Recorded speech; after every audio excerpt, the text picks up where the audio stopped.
เขตนี้เป็นเขตบ้านควนควายเพิ่นก็เริ่มลงดินพี่น้องขยายทางแล้วมันทุกข์หลายพี่น้องอันตรายขนาด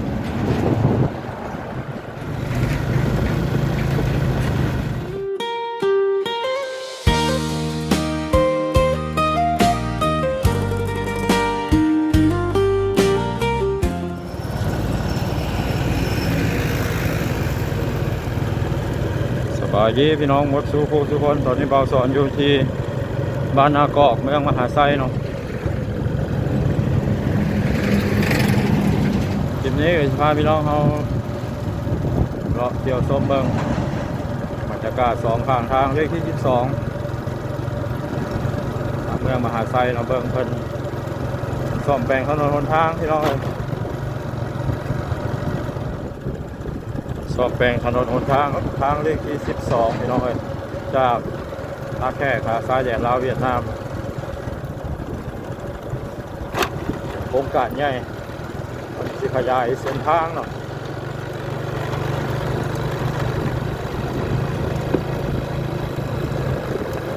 เป็นทาง4 เลนพี่น้องตอนนี้สองข้างทางก็จะเคลียร์ทางแล้วบ่ล่ะเนาะเราถ่าวดินมาถมใส่ข้างหน้าเป็นบ้านลานเก้านี่เป็นเขตบ้านนาตุงพี่น้องบ้านนาตุงต่อใส่บ้านแตนเมืองมหาไซแถมทางมันจะเริ่มเคลียร์เรื่องทางหญ้าแล้วเราเป็นจากที่ถมดินแล้วก็ขยายทาง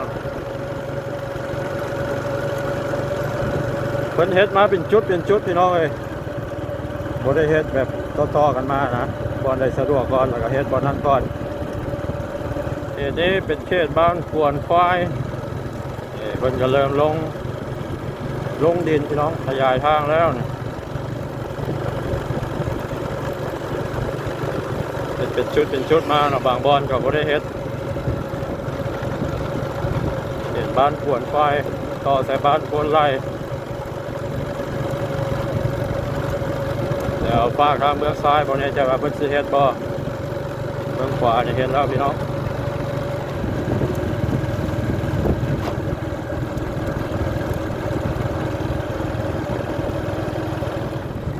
เขตบ้านคนไร่มันจะกำลังถมพี่น้องมันทุกข์หลายพี่น้องอันตรายขนาดแลนไวพร้อมเนาะ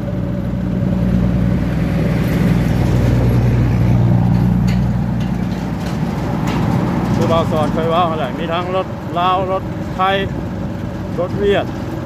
เชื่อกับมีของรถจีนพี่น้องซูเฟอร์บางคนก็บ่ได้สนใจกฎจราจรแล่นตามอำเภอใจเขาเจ้าขับเบิ้งทางดีในแห้งเท็กแห้งสีนักพี่น้องเขาเจ้าแห้งสีแลดไวตัวรถก็มีทั้งคนลาวคนไทยคนจีนคนเวียด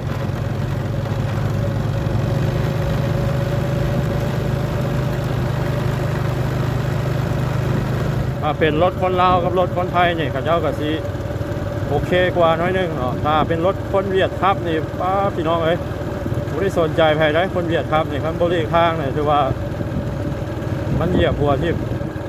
หรือว่าตกข้างทางเนาะคือว่าอันตรายหลายต้องได้ผู้ขับขี่ต้องได้มีสติเองพี่น้องพอลีกกับลีกอัมโบลีกกับตาย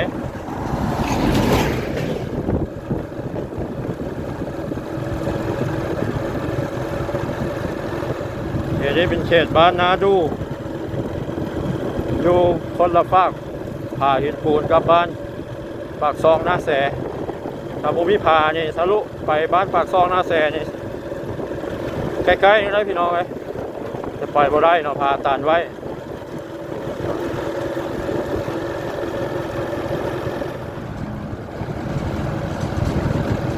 มีรถแบบนี้แหละเที่ยวพี่น้องเที่ยวละมื้อนะรถบรรทุกเขาเจ้า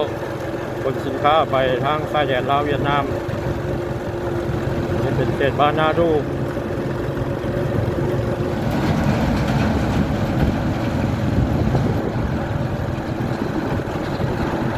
บ้านนาดูต่อใส่บ้านนาคำ เจ้าทมใกล้จะแล้วรอบปากนี้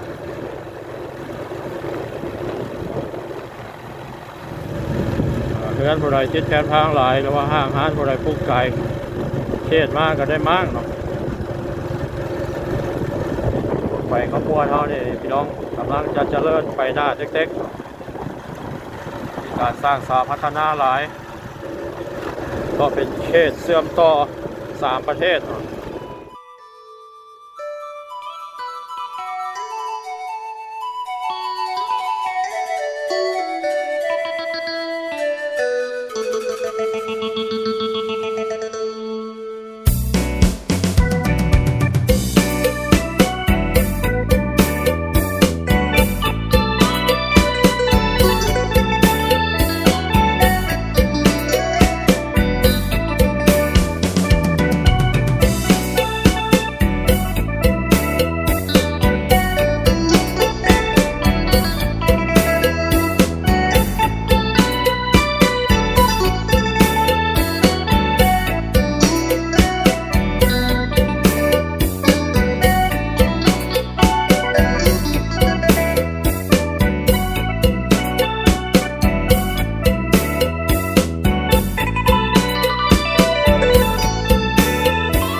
ติดตอนนี้ไปบ่ได้เนาะ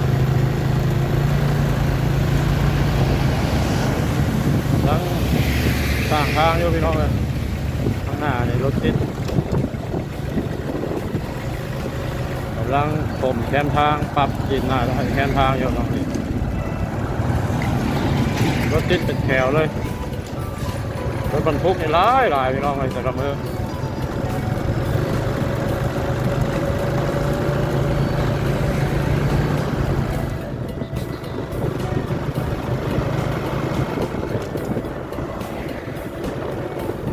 เขตนี้เป็นเขตบ้านพีนเมืองท่าแขก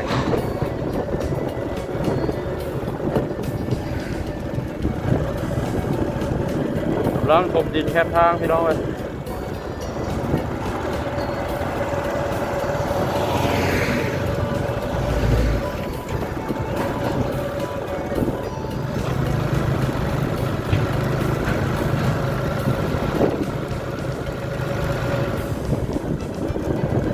จุดเขาเจ้ากับฮดน้ำบ่ฮดน้ำนี่คือว่าที่ฝุ่นไง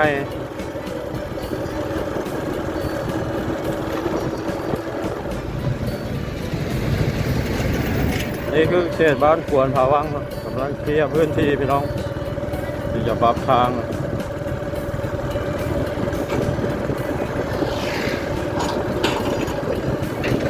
บ้านควรผาวังที่ใกล้กับทำแอนนั่นแหละพี่น้องใกล้กับท่าพระล่างเนาะ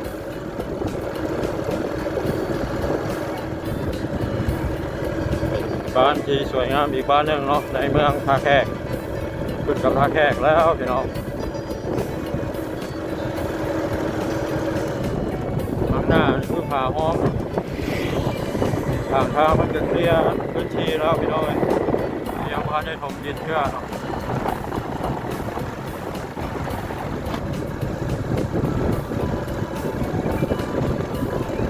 นี่จะพาหินปูนทั้งนั้นพี่น้องสูงชัน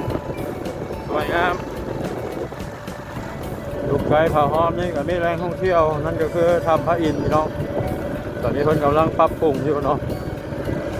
เมื่อหน้าเข้าไปทายพี่น้องเขาเบิ่งได้ส้มกัน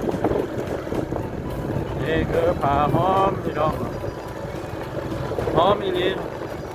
ก้อนผา2 หน่วยน่าจะติดจอดกันเจาะเห็นทางแล้วกลายเป็นผาห้อมทางเขาทำพระอินทร์พี่น้อง